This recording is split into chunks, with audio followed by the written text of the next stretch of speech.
নমস্কার বন্ধুরা।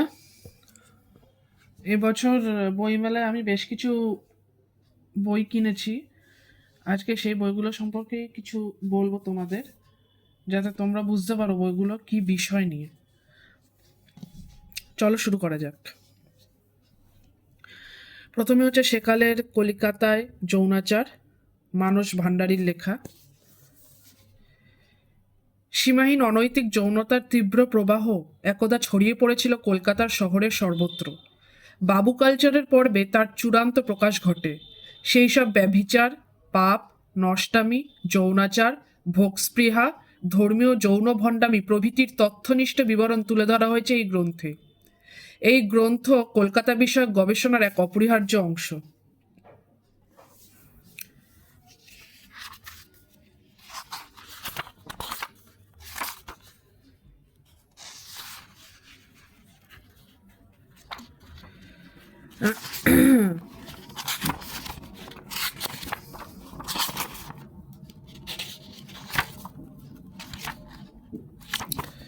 পুরোনো দিনের কলকাতায় দীর্ঘ একটি সময় পর্ব যাবৎ যৌনতার প্রায় সর্বব্যাপী স্রোত বহমান ছিল।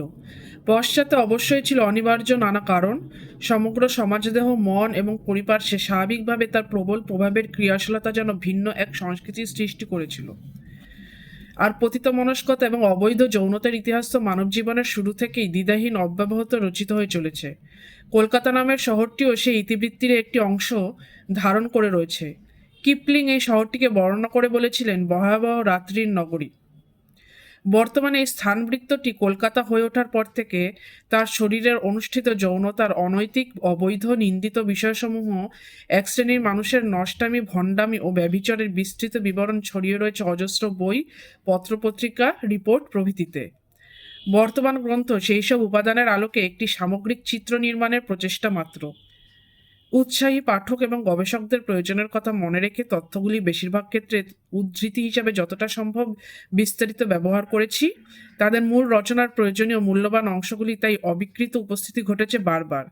হয়তো এই বই থেকে পুরনো কলকাতার জীবন, সমাজ এবং আত্মার কণ্ঠস্বর শোনা যাবে বর্ণময়তার নানামুখী স্বাদ, গন্ধ এবং বৈচিত্র্যে।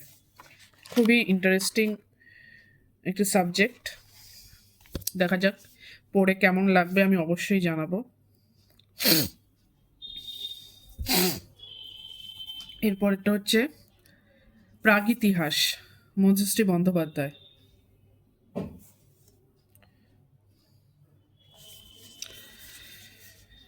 প্রাচীন ডিএনএ চর্চার অগ্রগতি আমাদের ইতিহাস গবেষণায় একটি নতুন ধারা তৈরি করেছে। ইতিহাস উন্মোচনের এরকম নানা নতুন পদ্ধতি ও প্রকরণ ইতিহাসের প্রতি আমাদের দৃষ্টিভঙ্গিকে বদলে দিয়েছে। বিভিন্ন দিক থেকে পাওয়া তথ্যের সমাহার করে ইতিহাসের নবতম সংযোজনগুলির ব্যাখ্যা করার কাজটি কঠিন, আর মধুশ্রী বন্দ্যোপাধ্যায় সেই কঠিন কাজটি করেছেন। তিনি বইটি লিখেছেন বাংলা ভাষায়। আমাদের ভাষায় এই ধরনের লেখাগুলি সহজে পাওয়া যায় না, তাতে বইটির মূল্য আরও বেড়েছে।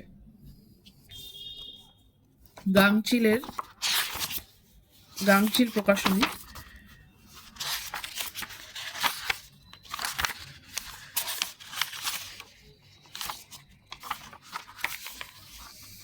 এই যে সূচিপত্র।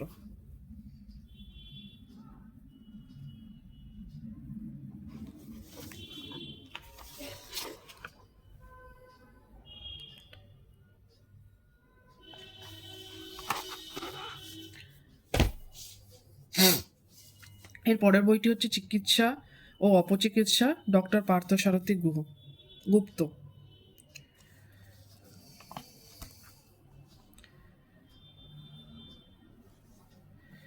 চিকিৎসা এবং অপচিকিৎসা নিয়ে এই বিষয়টিতে চিকিৎসার সংকট, এই সব বিষয় নিয়ে বইটিতে লেখা হয়েছে। আমি যদিও বইটি এখন অবধি পড়িনি, পড়ব।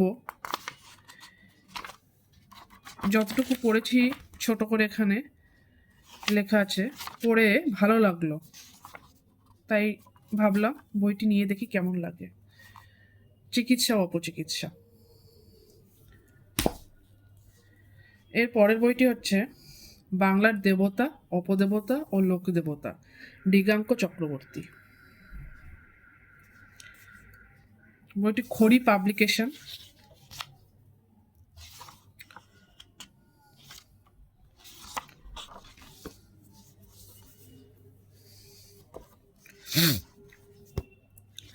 এখানে সূচিপত্রে রয়েছে ইরগুনাথ, নাকটি ঠাকরান, মহারাজ, তিস্তাবুড়ি, সই পাতানো, আবার তিস্তাবুড়ি, বুড়ি পূজা, চাষি মহাদেব, রুদ্র নাকি শিব, মদনকাম, আদম গাদম, ক্ষেত্রপাল, মাকাল ঠাকুর, ভূত বাবা নিশিকান্ত, লৌকিক কালী, মাতৃকা পূজা, লৌকিক মনসা, লৌকিকতায় ব্যতিক্রমে দুর্গা, বড়দেবী, কাঠামিয়া দুর্গা, পেট কাটি, খেপিমা, খেদা পার্বতী, শুম্ভেশ্বরী, মুন্ড পূজা, বৈষ্ণবী এবং ভবানী, বুড়িমা, কনক দুর্গা, হাড়িমা, পুটকুনি মাসি, নীল দুর্গা, ভান্ডানী, লোকদেবতা হনুমান, কৃষ্ণ অলৌকিকে নয় লৌকিকে, উড়ুবুলু, দেওয়ালে দেবতার ছাপ, এটু ঠাকুর এবং গোড়ভয় ঠাকুর, কাদুনে এবং মাসি, গোড়ো ঠাকুর, কঙ্কালী,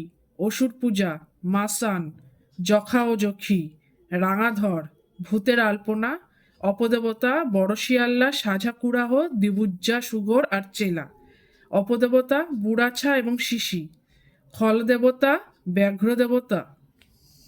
খুবই ইন্টারেস্টিং।